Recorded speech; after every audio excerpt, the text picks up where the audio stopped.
नमस्कार, प्रवास अक्षर न्यूज नेटवर्क और आप सभी का स्वागत है। भारतीय किसान यूनियन के चढ़ूनी गुट के अध्यक्ष गुरनाम सिंह चढ़ूनी ने हरियाणा विधानसभा चुनाव में कांग्रेस पार्टी की हार के कई कारण तो गिनाए ही हैं, साथ ही किसान आंदोलन से जुड़े सच का भी खुलासा कर दिया है। हम आपको बता दें कि संयुक्त संघर्ष पार्टी के संस्थापक चढ़ूनी ने भी हरियाणा में कुरुक्षेत्र की पेहोवा विधानसभा सीट से चुनाव लड़ा था। यहाँ जनता ने मात्र 1170 वोट देकर उनकी जमानत तक जब्त करा दी। देखिए, एक्चुअली बीजेपी ने सरकार की कोई गुणवत्ता की वजह से सरकार नहीं आई।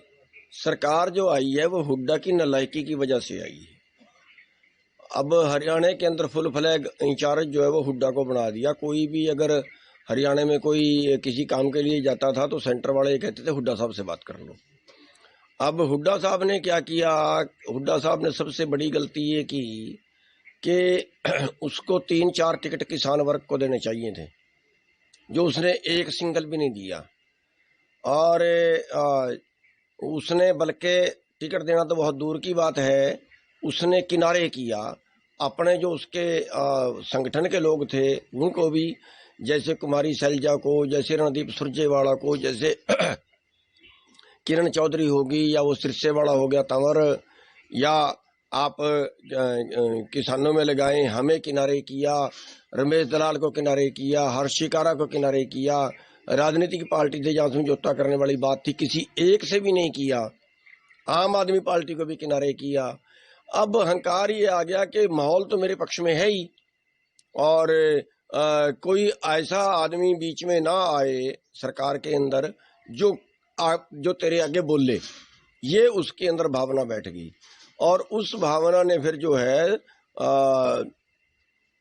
कांग्रेस का नुकसान कर दिया, क्योंकि जो लोग कांग्रेस के पक्ष में काम करने वाले थे वो लोग अपने घर बैठ गए या कोई उन्होंने साइलेंट हो गए, और उससे उनका जो है वो नुकसान हुआ। आप कह रहे किसानों ने माहौल बनाया, हमने हाँ बनाया, बिल्कुल बिल्कुल बनाया। बिल्कुल, जो भी आंदोलन होता है वो सत्ता पक्ष के खिलाफ होता है और विपक्ष के फायदे में जाता है।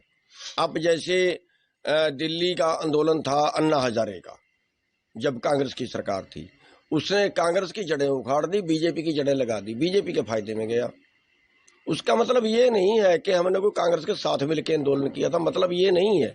मतलब ये है कि कांग्रेस का फायदा उससे हुआ। अब बात होगी ये कि जो किसान लीडर थे उनको सत्ता में हिस्सेदारी अगर वो देते तो ही वो अपनी बात जाके उसमें रखेंगे ना, वरना तो जो हाल बीजेपी ने किया वही कांग्रेस भी करेगी। क्योंकि जब कांग्रेस किसान लीडरों को सत्ता में नहीं आने देगी तो फिर कांग्रेस भी बेलगाम रहेगी।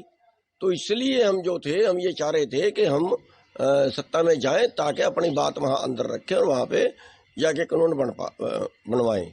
लेकिन उससे जो है कांग्रेस ने हमारे से किनारा किया, और सबको किनारा किया, खाली हमें ही नहीं।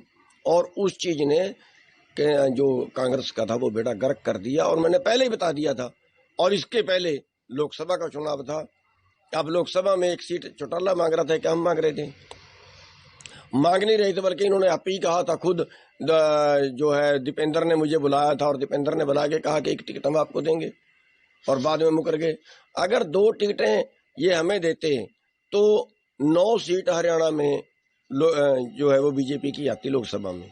और अब अगर 70 सीटें ये कांग्रेस को देते और 20 सीटें बांट देते आम आदमी पार्टी को, हमें, या कोई जो भी इनको ठीक लगता था, उन लोगों को जो संघर्ष में रहे हैं, तो आप ये मानिए कि 70 सीट जो है वो कांग्रेस की आती। प्रधान जी, आप ये एक चीज कह रहे हैं कि इसका मतलब जो बीजेपी कह रही थी किसान कांग्रेस के साथ मिले हुए हैं, यही कारण निकाल रहे हैं आप उसका? नहीं, ये तो वैसे तो कोई कुछ जोड़ ले, वैसे तो किसी की कहीं जुबान थोड़ा ही पकड़ सकते हैं, किसी की सोच को थोड़ा ही बदल सकते हैं। लेकिन जो मेरे कहने का अर्थ था कि हमने माहौल बनाया, वो ये था कि किसान आंदोलन की वजह से माहौल कांग्रेस के पक्ष में बना। ऐसे तो फिर हम ये भी कह सकते हैं कि फिर जो अन्ना आंदोलन था वो बीजेपी ने करवाया था, क्योंकि बीजेपी के पक्ष में उससे माहौल बना। वो कोई सवाल नहीं होता, वो तो कोई गेड़ा उस चीज को एक शब्द के 2 अर्थ किसी तरह से निकाल लें। लेकिन वास्तविकता ये है कि अब जो चुनाव बीजेपी जीती है, या उसको ये कह लीजिए कांग्रेस हारी है, बीजेपी नहीं जीती है, कांग्रेस हारी है, और वो भूपेंद्र हुड्डा की वजह से हारी है। और आगे भी मैं थोड़ा सा कांग्रेस को ये नसीहत देना चाहूँगा कि एक तो हरियाणा में विपक्ष का नेता हुड्डा को ना बनाए, क्योंकि पिछले 10 सालों में हुड्डा ने विपक्ष की कोई भूमिका नहीं निभाई, एक बात। दूसरा, अब हरियाणा पूरे देश के अंदर 2 पार्टी राज मोटे तौर पर मानिए, कांग्रेस और बीजेपी, ये चलेगा। अब कांग्रेस और बीजेपी चलेगा, अगर कांग्रेस कमजोर होती है तो इसका मतलब ये है कि बीजेपी का पक्का हो जाएगा, और किसी भी एक पार्टी का पक्का हो जाएगा तो वो देश के भी नुकसान में जाएगा। अब हरियाणा के अंदर जो हुड्डा ने किया है उससे किसान वर्ग का बहुत बड़ा नुकसान कर दिया इसने, तो क्योंकि किसानों की जो भावना थी उसको बिल्कुल ठेस पहुंचाई है, और हुड्डा की वजह से सारा कुछ हुआ। तो इसी तरह से उसको सेंटर में भी मैं तो ये कहूँगा कि आगे प्रियंका को आगे कर देना चाहिए, क्योंकि बीजेपी ने जो राहुल गांधी के खिलाफ प्रचार किया है वो इतना प्रचार कर करके उसको तो पप्पू बना दिया कि वो तो है ही नहीं। अब उसका हल जो निकालना है उसी परिवार में रहे, प्रियंका को कर दें, चाहे उसमें जो है पिछली नीति राहुल की चलती रहे, लेकिन प्रियंका को आगे कर दें ताकि देश के अंदर जो माहौल है वो कुछ कांग्रेस के पक्ष में चला जाए। अगर आप भी लेना चाहते हैं देश दुनिया की तमाम जानकारी तो आज ही सब्सक्राइब करें हमारे चैनल को। साथ ही नीचे दिए बेल आइकन को जरूर दबाएं ताकि हर अपडेट आप तक पहुंच सके।